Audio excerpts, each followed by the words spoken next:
Père et du Fils et du Saint-Esprit, ainsi soit-il.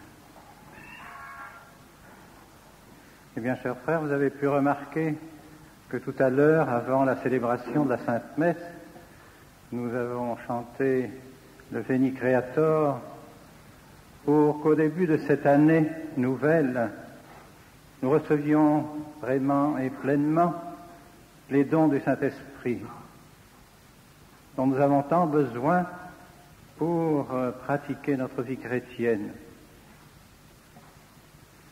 Quels sont donc les vœux que je puis aujourd'hui vous offrir au nom de notre communauté? Certes, comme on se le dit en famille, des vœux de bonne santé, des vœux de paix, de prospérité. Mais je pense que, comme prêtre, comme pasteur, je ne puis mieux vous dire et vous exprimer comme vœu que ceux de l'enfant Jésus lui-même. Nous sommes bien aujourd'hui dans l'octave de la fête de la Nativité. Et s'il est des biens que nous devons nous souhaiter mutuellement, c'est bien ceux que notre Seigneur Jésus-Christ est venu nous apporter.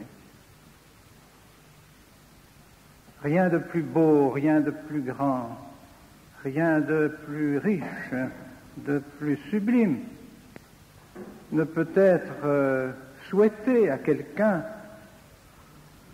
que de recevoir et de croître dans les dons que notre Seigneur Jésus-Christ est venu nous apporter. Il nous faut donc réfléchir aujourd'hui d'une manière particulière à ce que Jésus est venu apporter aux âmes. Et cette fête de la circoncision nous le rappelle d'une manière toute particulière. En effet, la circoncision rattachait l'enfant circoncis au peuple élu de Dieu. Et en ce sens, nous fait penser à notre baptême. Nous pourrions dire qu'aujourd'hui, la fête de la circoncision nous rappelle le sacrement de baptême. Car par ce sacrement de baptême, nous avons précisément reçu les dons que notre Seigneur Jésus-Christ est venu apporter ici-bas. Pour nous, mes bien chers frères, qui avons eu la grande grâce, la plupart d'entre nous, je le pense du moins, ont eu la grande grâce de recevoir la grâce du baptême peu de jours après leur naissance, peut-être même le jour même de la naissance. Il est possible que nous mesurions d'une manière moins profonde, moins consciente, la grâce du baptême que ceux qui se sont convertis, par exemple, du protestantisme au catholicisme. Je suis persuadé que vous connaissez personnellement des personnes qui se sont converties et qui sont ardentes et qui ont un désir de participer aux dons que l'Église catholique, par l'intermédiaire de sa hiérarchie, par l'intermédiaire de ses prêtres, communique aux âmes. Ces protestants convertis en ont une soif peut-être plus ardente et plus vive que ceux qui sont catholiques, je dirais, par génération, par tradition. Et j'ai eu moi-même l'occasion de vérifier cette vérité lorsqu'étant missionnaire. J'ai eu l'occasion de donner le baptême à beaucoup plus d'adultes qu'aux enfants. Et combien de fois nous avons remarqué que ceux qui étaient baptisés adultes avait en effet un sens de la grandeur du baptême peut-être plus profond, peut-être plus grand, au moins au moment où il recevait le baptême, et même parfois dans la suite. Je me souviens d'exemples frappants d'un chef africain de la ville de Port-Gentil qui avait une très grande influence dans la région et qui, avant son baptême, vivait à la mode païenne, étant polygame, utilisant les fétiches, ayant autour de lui tout un nombre important d'individus qui précisément étaient des spécialistes dans toute l'utilisation de ces fétiches. Et on le craignait dans la région. Or, un jour, par la grâce de Dieu, ce chef se convertit.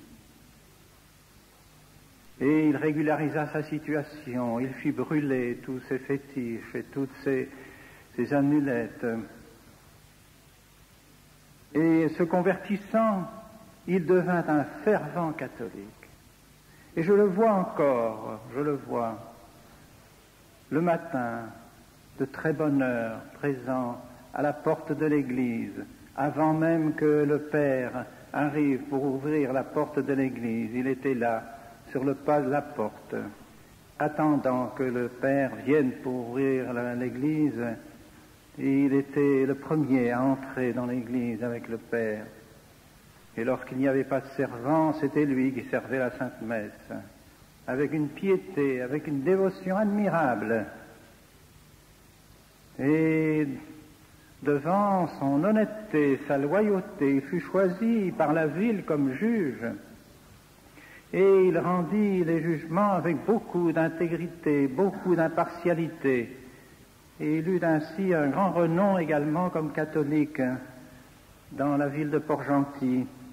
Cependant, évidemment, il fut persécuté par les païens qui l'avaient abandonné, et parfois aussi par des Européens qui le trouvaient trop catholique, trop croyant, trop fidèle. Mais lui avait tracé sa vie d'une manière ferme et n'était pas inquiété, ne s'inquiétait pas de ce qu'on pouvait dire de lui.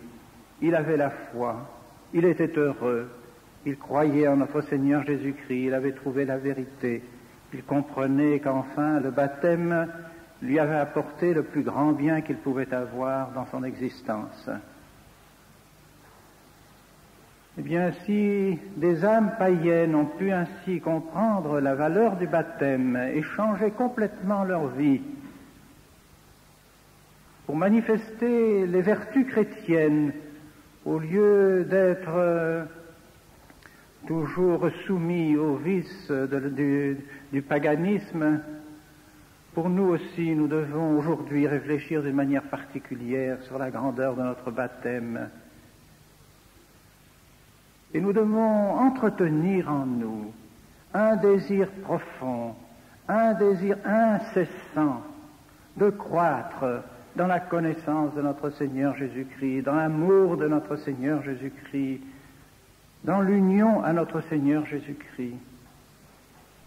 Vous savez que les auteurs spirituels distinguent dans la marche vers la perfection, vers l'union à notre Seigneur, distinguent 3 étapes. Ils appellent ces étapes la voie purgative, la voie illuminative et la voie contemplative. La voie purgative, c'est celle des débutants, de ceux qui luttent contre les vices qu'ils peuvent avoir, les défauts. La grâce de notre Seigneur est forte, mais aussi les restes du péché originel, les marques du péché originel qui sont en nous sont également toujours puissantes. Alors il faut lutter. Oh, il faut lutter toute sa vie. Il faut s'éloigner du péché, s'éloigner de ses vices tout au long de sa vie. Mais cependant, après qu'une première étape peut-être nous a fait franchir cette lutte ardente contre tous nos péchés et que la vertu a fini par triompher au moins partiellement sur nos fautes et sur nos vices. La vie illuminative nous aide à mieux comprendre l'Évangile, mieux comprendre les mystères de notre Seigneur Jésus-Christ. Lorsque nous lisons l'Évangile, lorsque nous lisons des livres de piété, lorsque nous prions, le bon Dieu nous aide à mieux comprendre ce qu'il est, ce pourquoi il est venu, ce que nous sommes, où nous allons, d'où nous venons, pourquoi nous sommes ici-bas. Et alors notre vie s'éclaire, et notre vertu s'approfondit, et notre foi aussi devient plus ferme, plus courageuse, plus combative peut-être contre les erreurs des temps modernes, contre les scandales qui nous entourent. Et je pense, mes bien chers frères, que cette période de grâce illuminative qui éclaire notre intelligence et nos cœurs est précisément une de ces périodes que nous vivons aujourd'hui, et pour vous en particulier, car je crois en vérité que vous recevez des grâces particulières en ces temps-ci. S'il y en a malheureusement beaucoup qui apostasient, beaucoup qui quittent l'Église, qui abandonnent l'Église et la pratique religieuse devant la crise de l'Église, vous, au contraire, vous vous êtes ressaisis et vous avez affermi votre foi et vous avez prié davantage. Et le bon Dieu vous a illuminé, certainement, vous a donné des lumières sur ce qu'est la religion catholique, sur ce qu'il est, lui, notre Seigneur, sur ce qu'il est venu nous apporter. Et alors vous vous êtes accrochés davantage à lui, et vous l'aimez davantage, et vous le suivez avec plus d'ardeur et plus de ferveur. Il faut remercier notre Seigneur de cette grâce qui est une épreuve en même temps, dure épreuve de penser qu'il faut combattre et qu'il faut lutter parfois contre ceux qui devraient nous donner ces lumières. Mais ce n'est pas nous qui choisissons les épreuves qui sont sur notre chemin. Et lorsque l'épreuve vient, alors nous devons nous attacher à notre Seigneur Jésus-Christ plus que jamais. Et enfin, les auteurs spirituels disent que cette vie mène peu à peu, doit mener normalement la vie de tout chrétien qui aime sa vie chrétienne et qui poursuit vraiment sa vie chrétienne, à la vie contemplative. Qu'est-ce que ça veut dire, la vie contemplative, sinon que l'on aime le bon Dieu, que l'on vit avec notre Seigneur, que l'on vit toute la journée avec le bon Dieu, qu'à tout instant la pensée de Dieu nous vient aux événements que l'on raconte, aux épreuves que l'on subit, à tout ce qui peut éveiller un peu notre cœur et notre imagination. Tout de suite, la pensée de Dieu vient dans nos cœurs et dans nos âmes. Tous les événements de la vie, les plus simples comme les plus importants, sont soumis au regard du bon Dieu dans nos âmes. Nous vivons au cours de la journée avec le bon Dieu, avec notre Seigneur Jésus-Christ. Nous aimons prier, nous aimons prendre notre chapelet. Le curé d'Ars, un jour, trouvait dans sa chapelle un vieillard qui venait souvent prier et qui demeurait de longues heures devant le Saint-Sacrement. Et le curé d'Ars lui demanda un jour, « Mais enfin, qu'est-ce que vous faites là ?» « Eh bien, je le regarde et il me regarde. » En toute sa simplicité, cette bonne personne disait, « Je regarde le bon Dieu me regarde. » Et c'est cela la contemplation. Vous savez, il ne faut pas compliquer les choses. C'est vivre avec le bon Dieu, être avec son Père, son Père du ciel, et son Père, nous le savons, aime ses enfants. Il nous aime. Par conséquent, lorsque nous sommes soit à la chapelle, bien sûr, peut-être d'une manière encore plus vivante à la chapelle que partout ailleurs, mais également dans d'autres lieux, lorsque nous faisons notre devoir d'État, dans notre profession, dans nos maisons, dans notre travail, dans tout ce que nous faisons, eh bien, si nous sommes avec le bon Dieu nous regarde et nous le regardons. C'est cela la vie du chrétien. que ce soit notre vie aussi, que nous prenions cette résolution au début de cette année de vivre avec le bon Dieu, de vivre sous le regard de Dieu, de l'aimer de tout notre cœur, d'aimer notre Seigneur. Il est en nous, nous vivons avec lui, particulièrement lorsque nous le recevons dans la Sainte Communion, mais que ce ne soit pas seulement dans la Sainte Communion que nous le gardions en nous, mais que ce soit tout au long de nos journées. Alors notre vie sera sereine, notre vie sera toujours paisible, nous n'aurons pas de ces découragements ou de ces joies excessives, mais notre vie se passera dans la paix devant le bon Dieu, quoi qu'il arrive, que ce soit des événements joyeux, soit des événements douloureux qui nous frappent, pourvu que nous puissions toujours aimer notre Seigneur Jésus-Christ. Et cela, si nous le voulons, personne ne peut nous l'enlever. Quoi qu'il arrive, nous pouvons toujours dire, ils peuvent faire tout ce qu'ils veulent, ils ne m'empêcheront jamais d'aimer notre Seigneur Jésus-Christ. Et c'est là la source du bonheur, et c'est là la source de notre sérénité.